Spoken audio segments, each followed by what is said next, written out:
Cannes was very special, some say avant-garde rock group. I intended to bring these new things which appeared in the 20th century, the new classical like Stockhausen and electronic music, and on the other side what was born in America, this jazz and rock music to one thing.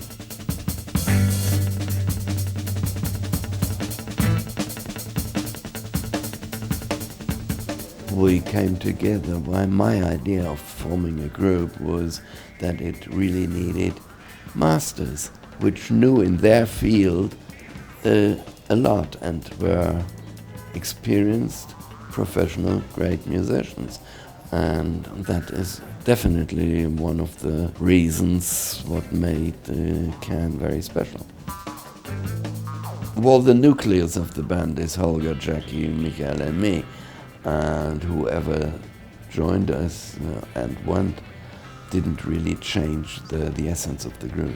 Changed the style, of course, because there was no composer. The music was spontaneously invented. That means we played, but we didn't aimlessly just jam around. We created very hypnotic, very strong grooves, that's true, and very much due to the style of Jackie's drumming, of course.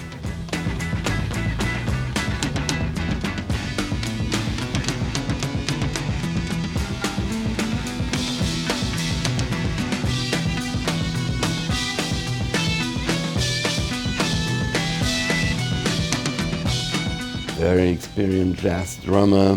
He is absolutely one of the great masters. And Michael, a real rock guitar player who brought that into it. Holger, like me, classically educated.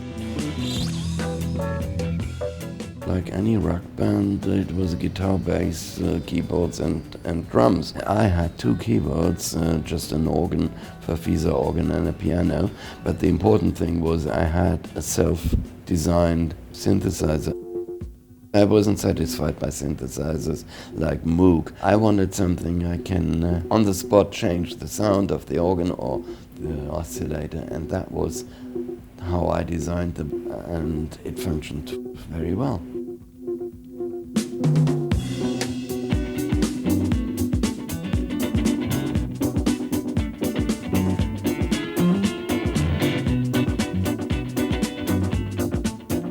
We often recorded with the doors wide open, and every sound on the street, in the garden, and the neighborhood could come into the music. That was the idea. Any environment can become music if you make it. There was always a tape running in the studio, whatever we did. So there were from different periods snippets and bits on the tape. The archive with all these heaps of tapes became a total chaos. I mean, there were no notices which says it's this from there. So nobody really wanted to go through the archive, because it's a hell of work to listen to these about more than 50 hours of music, which means not only 50 hours work, you have to compare, you have to again listen to it if it's good or not. So that was quite an effort, but it was worthwhile. What surprised me was that I found these beautiful songs with Malcolm, which I didn't remember they existed. But there was also editing, because, I mean, montage is a main idea of the 20th century art, and when we did editing a piece, and Jackie was fiercely watching over us that we didn't destroy the groove.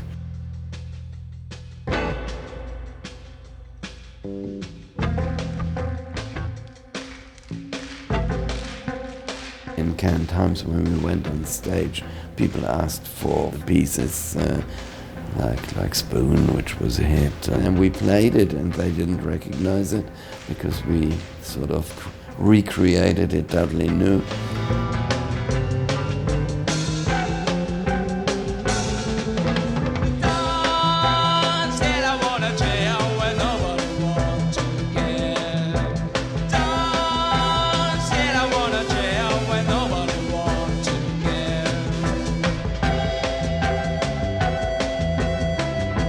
On our record, on Noisey, there is Spoon, the title song of this film. Then on Lost Tapes, there is the film music, the score music, which we put together. And there is a live version. And there you can learn something about the process, which was such an important aspect of Ken's work anyway.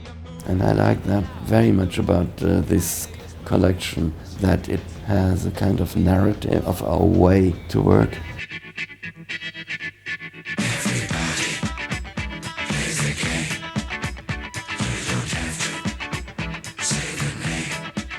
What I found in the archive and considered as being worth to release, I could look at it like it's somebody else. And it's definitely the last release of what came out of the archive. There is not a follow-up volume 4 and 5 of the Lost Tapes. It's finished by giving birth. I mean, you cut something through and then it starts its own life.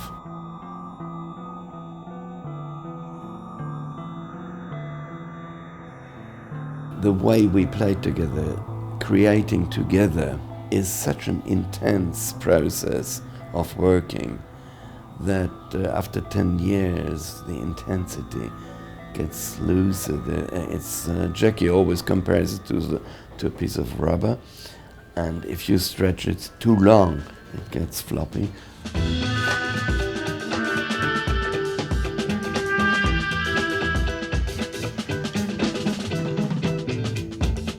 Michael, our guitar player, died now more than 10 years ago.